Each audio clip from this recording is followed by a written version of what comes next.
जय बोलो देवादिदेव एकहतराट श्री भगवान महावीर स्वामी की जय जय जय। अहिंसा परमो धर्म की जय जय जय। परम पूज आचार्य गुरुवर श्री विद्यासागर जी महाराज की जय जय जय। परम पूज गुरुवर 108 प्रमाण सागर जी महाराज की जय जय जय। परम पूज गुरुवर 108 हरे सागर जी महाराज की जय जय जय।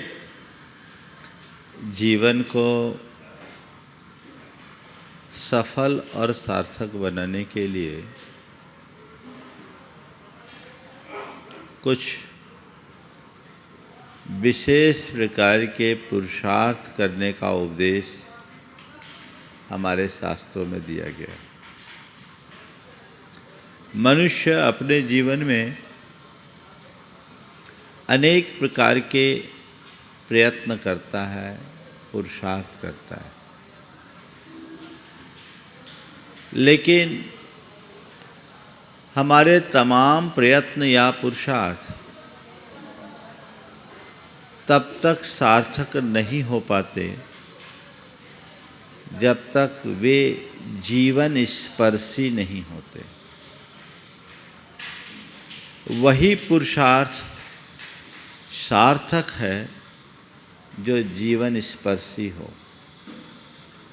हमारे जीवन का मूल प्रयोजन जब तक हम नहीं समझते तब तक हम अपने पुरुषार्थ की दिशा और दशा को भी ठीक नहीं कर सकते। पुरुषार्थ शब्द ही अपने आप में इसका उद्घोष करता है। पुरुष मतलब आत्मा और अर्थ यानी प्रयोजन। तो वही करो जिसका संबंध तुम्हारे आत्मा के हित से है। उस आत्महित की भाव से किए गए हर कार्य की पुरुषार्थ संज्ञा है और बाकी केवल प्रयास है। तो आत्मा का हित करने के लिए 4 प्रकार के पुरुषार्थों की चर्चा हमारे शास्त्रों में है। वो है धर्म, अर्थ, काम और मोक्ष।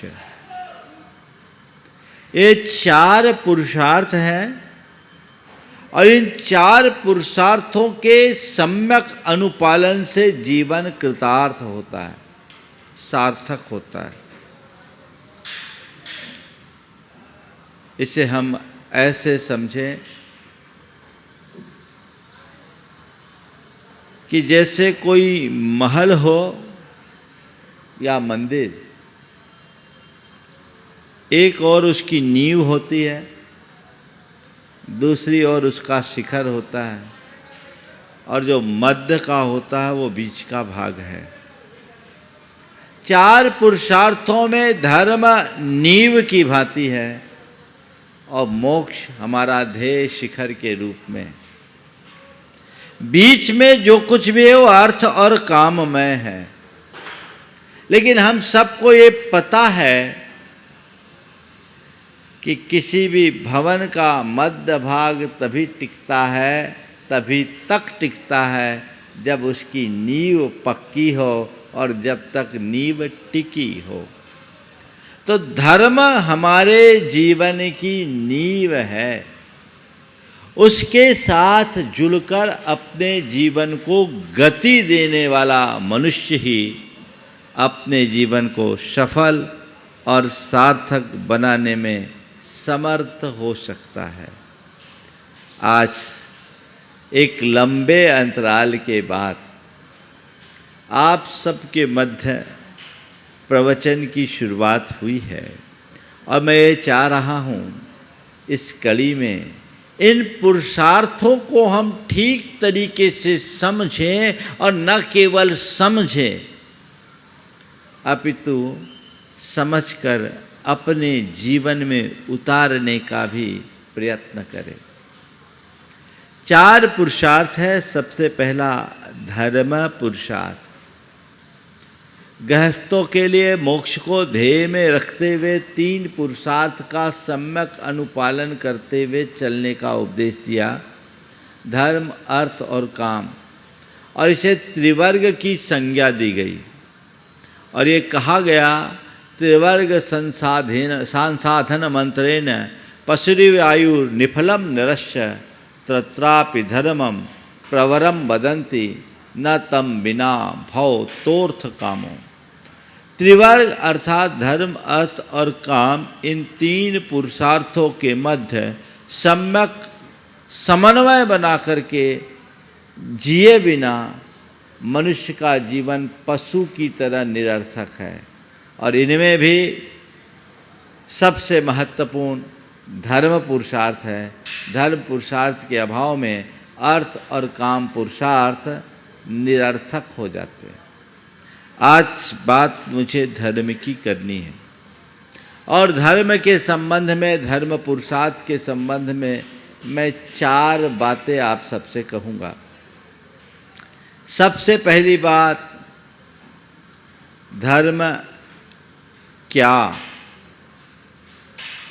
धर्म क्यों, धर्म कब और धर्म कैसे। सवाल है धर्म का, धर्म क्या है। हम धर्म पुरुषार्थ की बात करते हैं तो हमारी दृष्टि में जब कभी भी धर्म की बात आती है, धर्म करने की बात आती है, तो हमारे मानस में क्या आता है? पूजा पाठ कर लेना मेरा धर्म है, व्रत उपवास कर लेना मेरा धर्म है, त्याग तप कर लेने को हम धर्म कर लेते हैं, दान पुण्य कर लेने को हम धर्म मानते हैं। बेशक ये सब धर्म हो सकते हैं, पर यही धर्म नहीं है। और सच्चे अर्थों में देखा जाए तो ये सब धर्म का बाहरी रूप है। धर्म का बाहरी रूप है। धर्म क्या है? आज बात मैं उसकी करूंगा। धर्म का एक रूप है पूजा, दूसरा रूप है उपासना, तीसरा रूप है साधना, और चौथा रूप है आध्यात्मिक जागरण। पूजा, उपासना, साधना और आध्यात्मिक जागृति।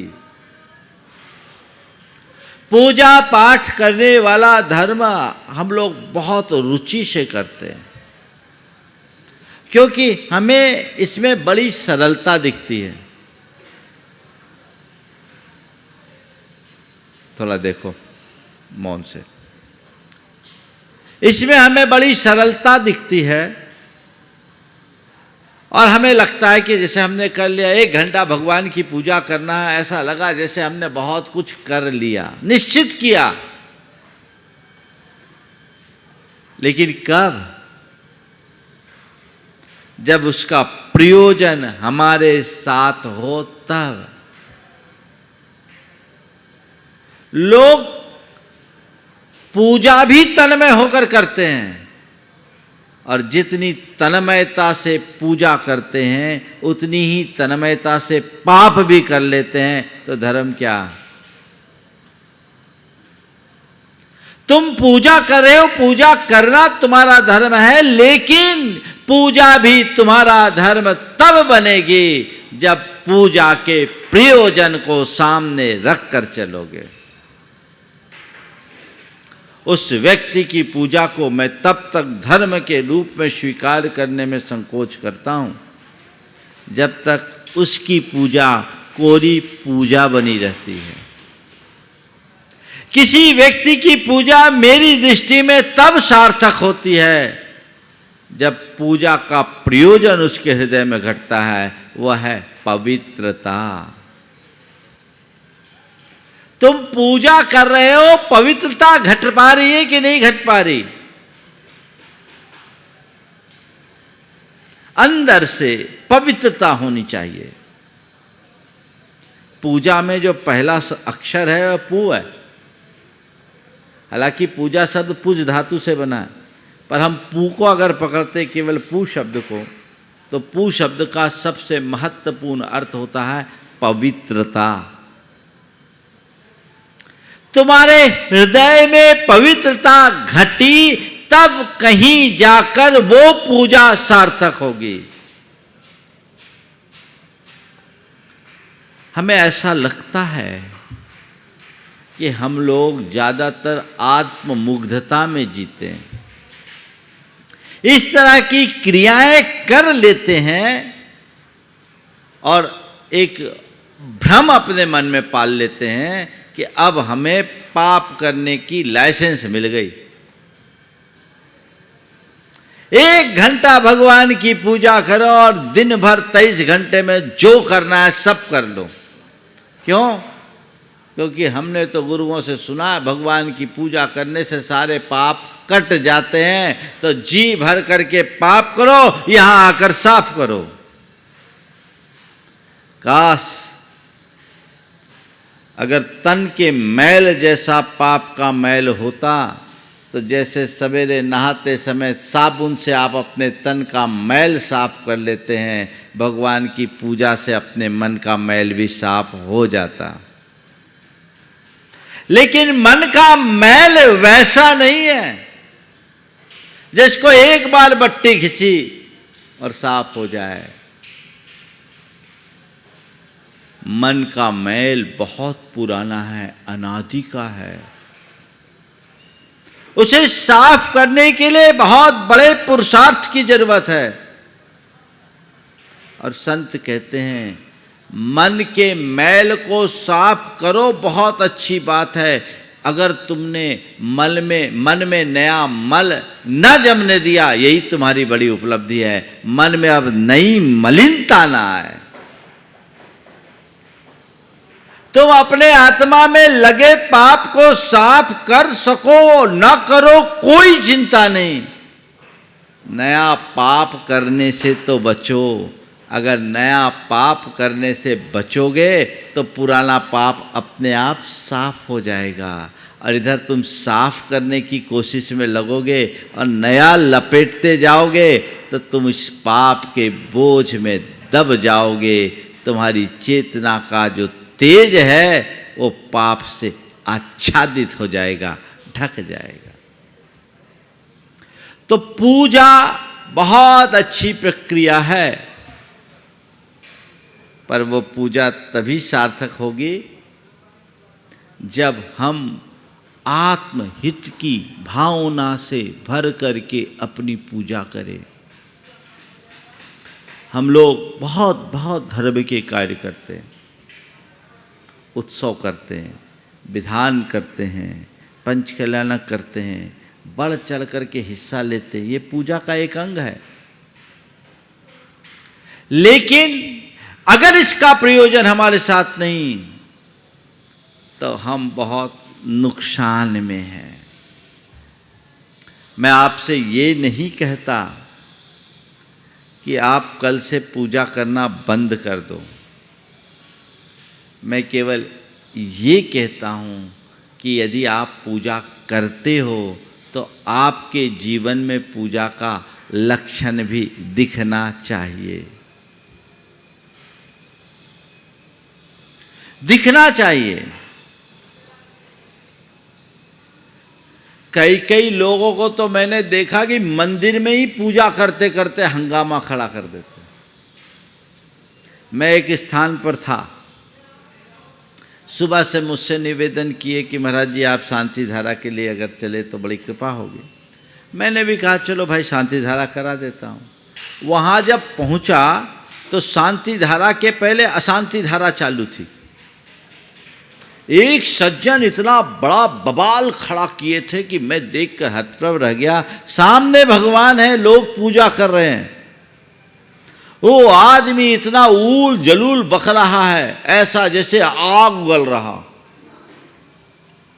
मुझे देख करके थोड़ा अटपटा सा लगा कि एक ऐसा व्यक्ति है भगवान के सामने भी इस तरह की बात कर रहा है, क्या करेगा।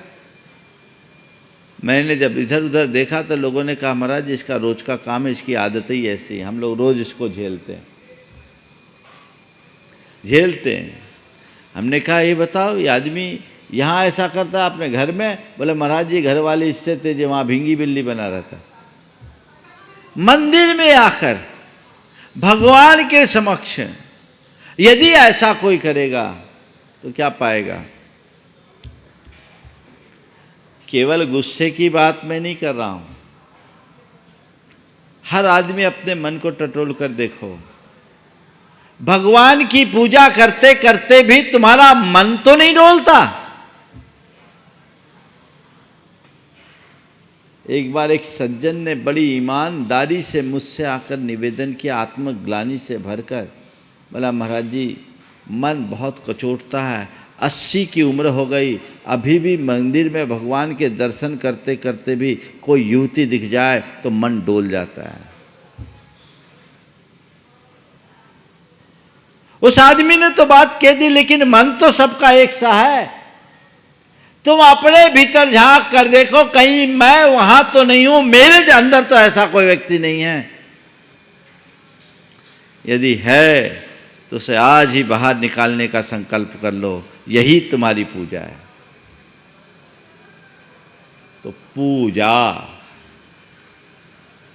जो पवित्रता से जोड़े, ये धर्म का पहला अंग है। दूसरा है उपासना। मुझे आज चारों बातें करनी है, 4 दिन यही चर्चाएं चलेगी, फिर आगे अन्य पुरुषार्थों की चर्चा होगी। उपासना शब्द बहुत व्यापक है। हमारे द्वारा जितने भी धार्मिक अनुष्ठान किए जाते हैं वे सब उपासना के अंग हैं, चाहे वह व्रत उपवास हो, सामायिक हो, जाप हो, प्रार्थना हो, दान हो, तप हो, ये सब हमारी उपासना के अंग हैं। कई जगह पूजा और उपासना को एक माना जाता है। मैंने 4 करने के लिए चारों को अलग अलग किया।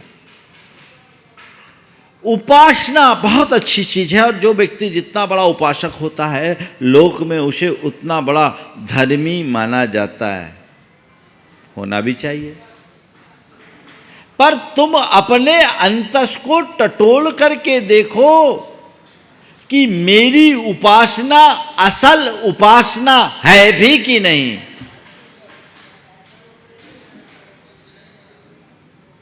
असल उपासना, मेरी उपासना होनी चाहिए। मेरी नजर में सच्ची उपासना वही है जो मन की वासना को शांत कर दे, जो मन की वासना को शांत करे।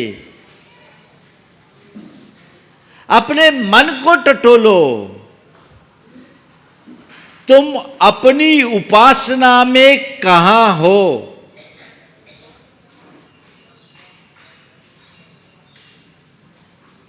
व्रत उपवास कर रहे हो, परिणाम कैसे हैं? दान पुण्य कर रहे हो, भाव कैसे हैं? किसी की सेवा कर रहे हो, तुम्हारा भाव कैसा है? तुम सामायिक कर रहे हो, चित्त कहाँ है? उपासना सच्ची तभी होगी जब तुम्हारे जीवन में आध्यात्मिकता जुड़ेगी। मैं पूजा उपासना दोनों को एक कर लेता हूं, और आज आप सबसे कहता हूं कि इस उपासना को सार्थक बनाइए, आध्यात्मिकता से जुड़कर। तो वो हमारे जीवन के लिए ताकत बनेगी, बल बनेगा। कोरी क्रिया करने का नाम धर्म नहीं है। कोई भी क्रिया धर्म तभी बन पाती है जब उसका संबंध हमारी अंतर आत्मा से जुड़ता है। मैं कर क्या रहा हूं? एक आदमी ने 10 उपवास किए। 10 उपवास कोई छोटी बात तो है नहीं। लोग घंटे पर भूखे नहीं रह सकते। 10 उपवास बहुत बड़े साहस और संकल्प का परिणाम है। ऊपरी तौर पर तो ये बहुत अच्छा लगता है, लेकिन वो 10 उपवास में 10 दिन समाज का मुखिया था और वहां चुनाव होते थे अनंत 14 को, और पूरे 10 दिन वो राजनीतिक गुना भाग में लगा रहा, सामाजिक उठा पटक में लगा रहा। अब आप बोलिए, उसका ये उपवास उपासना की संज्ञा लेगा? उसे उपासना हम कह पाएंगे? ये कोरा लंघन है। यदि मनुष्य गोरख धंधे में इसी कदर उलझ कर रहता है तो उसका केवल उल्टा परिणाम ही आता है। तुमने व्रत किए, व्रती बन गए, शुद्ध भोजन करना शुरू कर दिया, लेकिन मन को शुद्ध नहीं रख पाए, तुम्हारी व्रत आराधना का मतलब क्या हुआ? तुमने दान किया, लेकिन तुम्हारे हृदय में दान करते समय भावना केवल यह है कि इस दान से मेरा नाम होगा, तो तुम्हारे दान का क्या काम? तुमने दान किया और तुम्हारे हृदय में भाव है मैंने बहुत बड़ा एहसान किया, तो वो दान कहाँ हुआ? लोक में तुम एक दानी व्यक्ति के नाम पर अपनी पहचान बना सकते हो, लेकिन अपनी आत्मा में कोई धर्मी को जन्म नहीं दे सकते। व्रती कहलाना बहुत सरल है, दानी कहलाना बहुत सरल है, त्यागी तपस्वी के रूप में अपनी पहचान बना लेना भी बहुत सरल है, लेकिन हृदय में व्रत के भाव लाना, हृदय में उदारता को प्रकट करना और अंतर मन में त्याग तप की प्रतिष्ठा होना बहुत कठिन है। वो जब घटेगा तभी जीवन ऊपर उठेगा, अन्यथा सब ऊपर ऊपर की चीजें हैं। आज सबसे बड़ी विडंबना मुझे यही दिखती है कि सब लोग इसी तरह आत्ममुग्ध होकर जी रहे हैं। उन्हें ऐसा लग रहा है जैसे मैंने बहुत कुछ कर लिया। एक परिवार में मेरा हार हुआ। परिवार बहुत धार्मिक था। उस घर में, घर का जो बड़ा बेटा था वो कभी मंदिर नहीं आता था।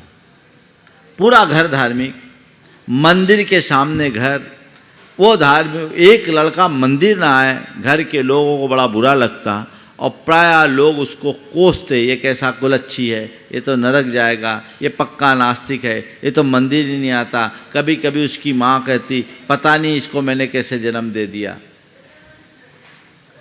तरह तरह की बातें। मुझे भी बोला, महाराज जी वो लड़का मंदिर नहीं आता, उसको लेकर के बहुत तकलीफ होती है, घर में एक ही लड़का, आप किसी तरह से रास्ते पे लाओ। मैंने कहा ठीक है, जब समय आएगा देखूंगा। संयोग से जब मेरा आहार हुआ, वो लड़का आहार देख रहा था।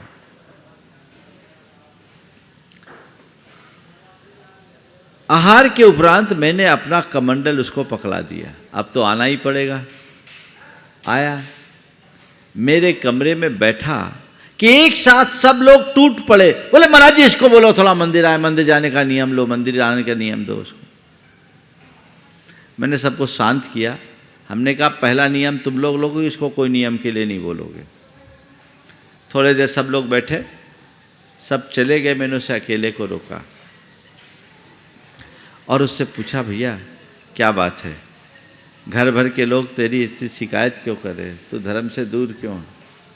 बोले महाराज जी ये लोग धर्म करके क्या पाए जो मुझे धर्म करने के लिए बोलते हैं। और महाराज जी अगर धर्म का स्वरूप वही है जो ये लोग करते हैं तो मुझे लगता है मुझे अधर्मी रहना ही ठीक है। मैंने कहा क्या हुआ? बोले महाराज हमारे घर में कोई रात में नहीं खाता, हमारे घर में कोई रात में नहीं खाता, हमारे घर में हर कोई मंदिर जाता है, पूजा पाठ करता है, वो सब चीज़ें तो बिल्कुल ठीक है। पर आपको बताऊं, मेरे पापा मेरे चाचा पर पिछले 15 साल से संपत्ति के नाम पर केस कर रहे हैं और मुझे पता है मेरे पापा नाजायज़ काम कर रहे हैं। उनका धर्म कहाँ? उनका धर्म कहाँ? ये लोग रोज़ झूठ बोलते हैं, एक दूसरे के साथ इनका व्यवहार अच्छा नहीं है। मुझे लगता है कि मैं इनसे ज़्यादा अच्छा हूँ। ये लोग आपको सुनते ज़रूर हैं, पर जितना आपको सुनते हैं उससे कई गुना लोगों को सुनाते। इनके भाव कहाँ निर्मल? आप लोग धर्म की बात करते हो, महाराज जी ये लोग बोलते हैं कि नहीं जाता। मैं आपको पूरा सुनता हूँ और फॉलो करता हूँ। मंदिर में नहीं जाता, लेकिन बाहर जो लाउड स्पीकर लगा है ना महाराज जी, मैं एकदम टाइम पर बैठ जाता हूँ, किसी को पता नहीं लगता कि मैं सुन रहा हूँ कि नहीं सुन रहा हूँ। पर आपकी एक एक बातें मुझे बहुत अच्छी लगती, मैं अंदर से आपसे बहुत प्रभावित हूँ, क्योंकि आप बड़े प्रैक्टिकल बात करते हो। पर मुझे इनमें कोई धर्म नहीं दिखता। मुझे कहीं से ये नहीं लगता कि ये धर्मी है और मुझे ये भी नहीं लगता कि मैं धर्मी नहीं हूँ। मैंने कहा ठीक भाई, तू ऐसा कह रहा है, अच्छी बात समझ में आ रहा है, हो सकता है तेरा अनुभव सही है, तेरे घर के लोग अगर ऐसा करते हैं तो उनको सुधरना चाहिए। कभी मैं भी उनको इनडायरेक्ट समझाऊंगा कि भैया अपने जीवन को बदलो।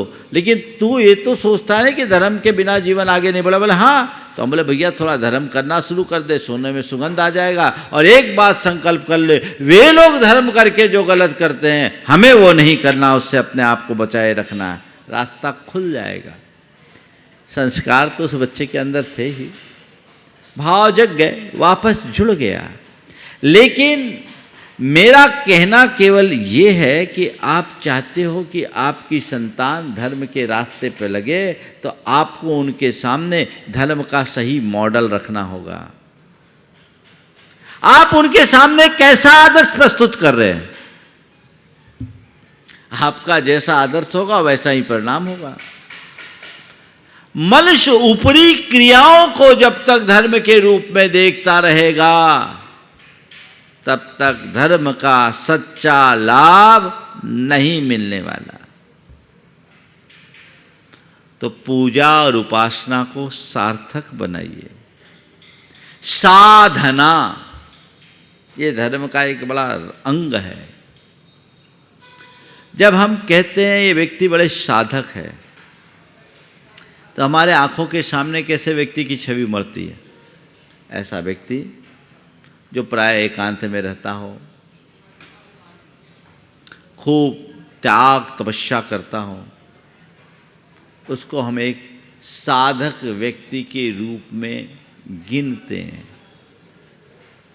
पर संत कहते हैं ये तो कोरी तन की साधना है। असल साधना तन को तपाना नहीं, मन को मोड़ना है, मन को बांधना है। तुम्हारे मन का रूपांतरण होना चाहिए। असली साधना तुम्हारे मन में कितनी क्षमता है, तुम्हारे हृदय में कितना संतोष है, तुम्हारे चित्त में कैसी निर्मलता है, तुम्हारे भावों में कितनी विशुद्धि है, ये तुम्हारी साधना का पैमाना है। हो सकता है तुम अपने इस बाहरी तपोबल पे लोक में एक बड़े साधक के रूप में प्रतिष्ठित हो जाओ, लेकिन ये साधना नहीं है। साधना तो तब है जब वो भीतर घटे। जो धर्म का प्रधान अंग है, जो अपने मन को शुद्ध कर ले, जो अपने मन को सिद्ध कर ले सच्चे अर्थों में, वही साधक है। आचार्य कुंद ने साधकों को मार्गदर्शन देते हुए बड़े स्पष्ट शब्दों में कहा, किम काहिदि वनवासो काय किलेशो य विचित्त उवासो अध्ययन मौन पहुदी समदा रहिदस्य समनस्य। क्षमता से रहित श्रमण का वनवास क्या करेगा? क्षमता से रहित श्रमण के काय क्लेश का क्या अर्थ? क्षमता से रहित श्रमण के लिए मासोपवास का क्या फल? क्षमता से रहित श्रावक साधक का सिद्धांत ग्रंथों का अध्ययन और मौन किस अर्थ का? कोई अर्थ का नहीं। गुरुदेव ने इसका बहुत अच्छा अनुवाद किया। मासोपवास करना तन को सुखाना, आतापनादि तपना तन को तपाना। सिद्धांत का मनन अध्ययन और मौन धरना ये व्यर्थ है श्रमण के बिन शाम में पाना। एक मुनि के लिए बात कही जा रही है, तो तुम तो साधारण व्यक्ति हो। अंतरंग से साधक बनो, जिसका तेज तुम्हारे व्यवहार में दिखे, तो फिर तुम कहीं खड़े रहोगे, तुम्हारा धर्म तुम्हारे साथ होगा।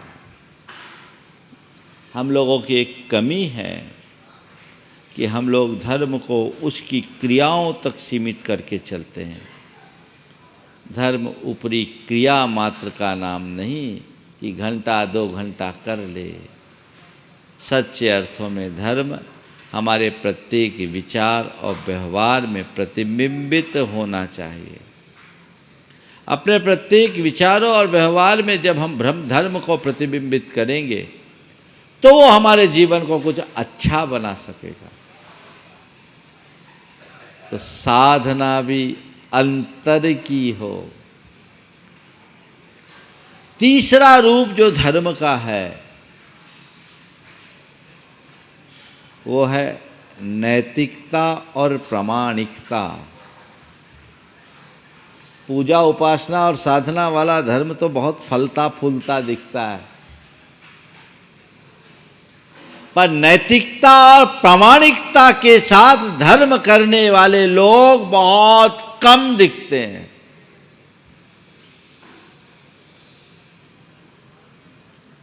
एक दार्शनिक कनाडा का था, आज से लगभग 40-42 वर्ष पहले भारत आया।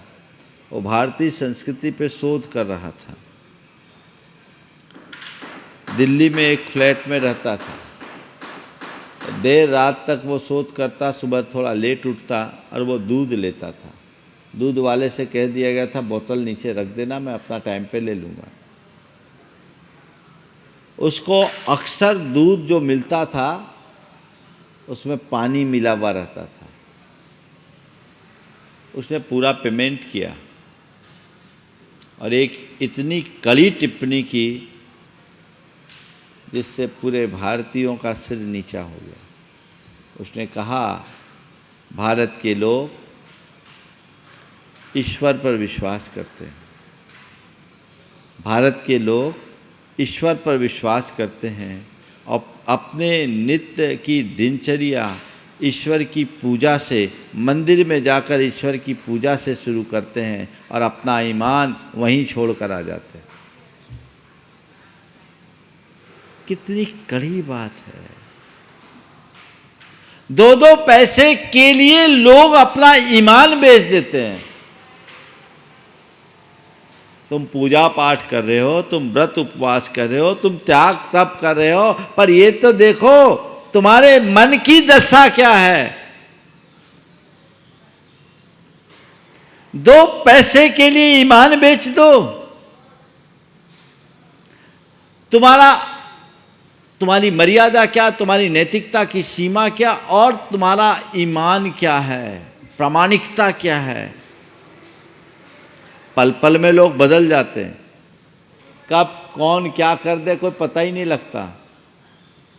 तो ये एक बहुत बड़ी कमजोरी है, उस दिशा में ध्यान देना चाहिए। अयोध्या प्रसाद गोयली ने एक बहुत पुरानी कहानी लिखी, बहुत अच्छी कहानी, कि एक दर्जी था, उसे सपने में दिखा कि वो मर गया है, उसकी कब्र बना दी गई और कब्र पे रंग बिरंगी झंडियाँ लगी है, और उससे पूछा गया कि झंडियाँ मेरे कब्र में रंग बिरंगी क्यों हैं? तो कहा गया कि ये तुम्हारे गुनाहों का हिसाब है, तुमने जितने लोगों का कपड़ा मारा है, जब ख़यानत आएगी तो खुदा आएगा और तुम्हारे गुनाहों का हिसाब पूरा करेगा। इतना ही देखकर उसकी नींद खुल गई, उसे लगा कि नहीं, मुझे इस तरह का गुनाह अब नहीं करना।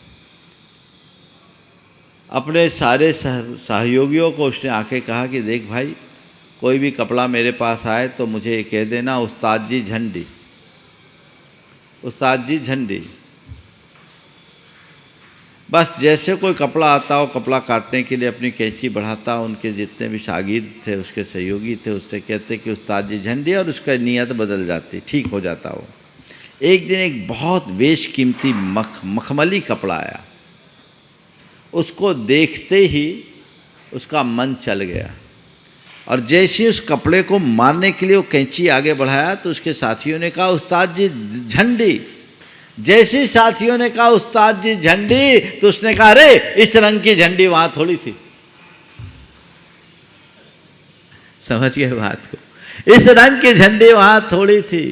जरूरत के अनुसार जो व्यक्ति अपना ईमान बदल लेता है वो कभी धर्मी नहीं हो सकता। सच्चे धर्मी बनो, दृढ़ धर्मी बनो। तुम्हारे अंदर नैतिकता होनी चाहिए, तुम्हारे अंदर प्रामाणिकता होनी चाहिए अंदर से, तो जीवन सुधरेगा, संवरेगा। अन्यथा सब ऊपर ऊपर की लीपापोती बनकर रह जाएगी।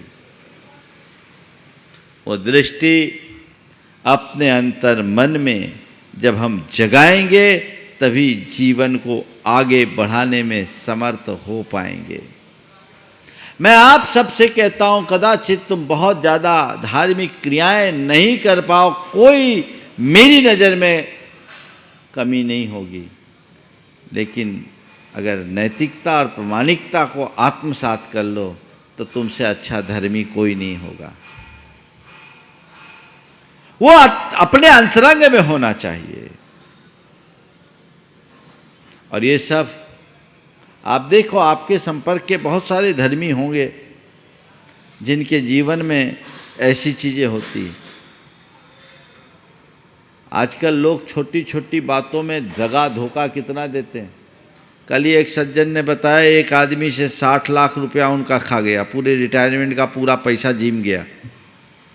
बेचारे उसको दिए विश्वास भरोसे पर जिंदगी का पूरा आधार एक पल में खिसक गया। अब छाती पीट के रहना पड़ रहा है, क्या करेंगे? अब बताओ, ऐसा आदमी क्या धर्मी कहलाने लायक है? घोर अधर्म है। अपने आप को मोड़ने की जरूरत है। और आजकल के आदमी की बात क्या करूं, आप लोग बोलते हैं ना, देते हैं भगवान को धोखा, इंसान को क्या छोड़ेंगे, है ना। एक बड़ी पुरानी कहानी याद आ गई। एक किसान था, बहुत दिन से, बहुत सालों से परेशान था। 3 वर्ष हो गए थे, कभी सूखा आ जाए, कभी अतिवृष्टि हो जाए, बाढ़ हो जाए, ओला पानी गिर जाए तो फसलें चौपट हो जाती थी। उसने भगवान के पास गुहार लगाया, उसकी प्रार्थना से भगवान प्रकट हो गए। उसने भगवान से कहा, भगवान आप कुछ तो कृपा करो। भगवान ने कहा, कृपा करूँगा पर फ्री में नहीं करूँगा।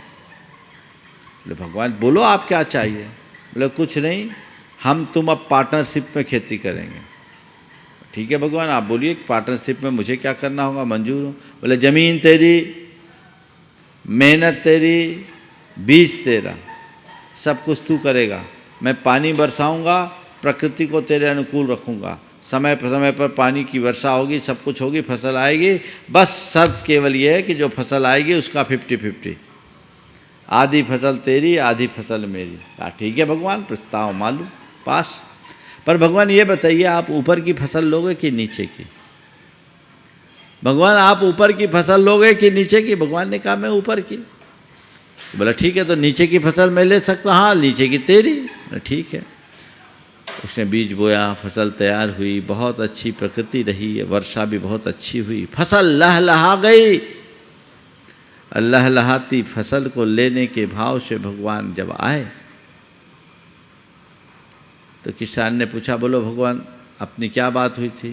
बोले कि मैं ऊपर की फसल लूँगा, तुम नीचे की। तो भगवान ऊपर की फसल आप ले लो, नीचे की मेरे लिए छोड़ दो।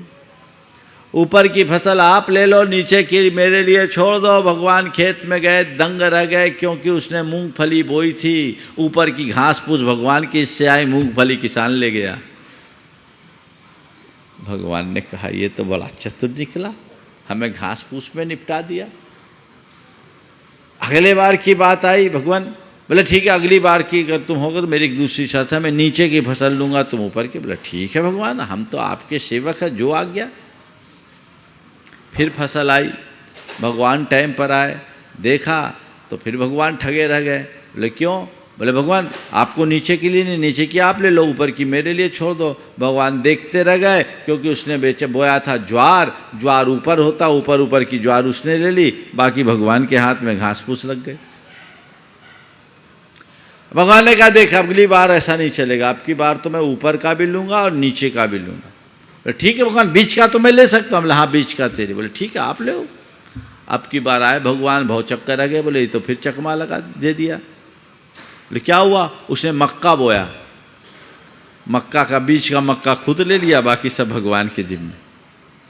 पता नहीं, ये कहानी काल्पनिक हो सकती, लेकिन इसका कथ्य बड़ा सत्य है।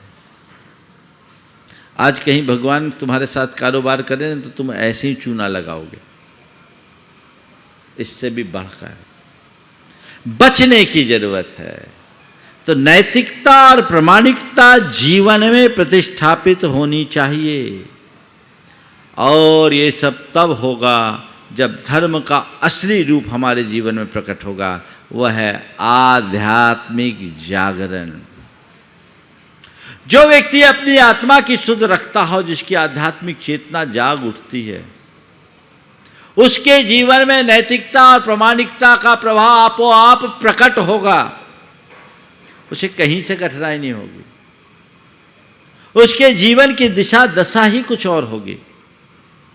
वो आध्यात्मिक जागरण अपने अंतरंग में घटित कीजिए, अपने आत्मा के हित के विषय में सोचिए। आत्महित का अभिप्सु मनुष्य केवल इह जीवन की बात नहीं सोचता, उसको इह जीवन के साथ साथ पर जीवन भी दिखता है। जिसके अंदर वो आध्यात्मिक जागरण होता है, उसके अंदर नैतिकता प्रतिष्ठित होती है, प्रामाणिकता होती है, और ऐसे व्यक्ति की साधना उसके जीवन की सुगंध बन जाती है। ऐसे व्यक्ति की उपासना उसकी वासना का शमन कर देती है। तो अध्यात्म से अपने आप को जोड़कर जब हम आगे बढ़ेंगे, तभी अपने जीवन को कुछ अच्छा बना सकेंगे। ये कड़ी आज से फिर से शुरू हुई है, हम निरंतर इस विषय में अपनी चर्चा करते रहेंगे। समय आप सबका हो गया, यहीं पर विराम। बोलिए परम पूज आचार्य गुरुवर श्री विद्यासागर जी महाराज की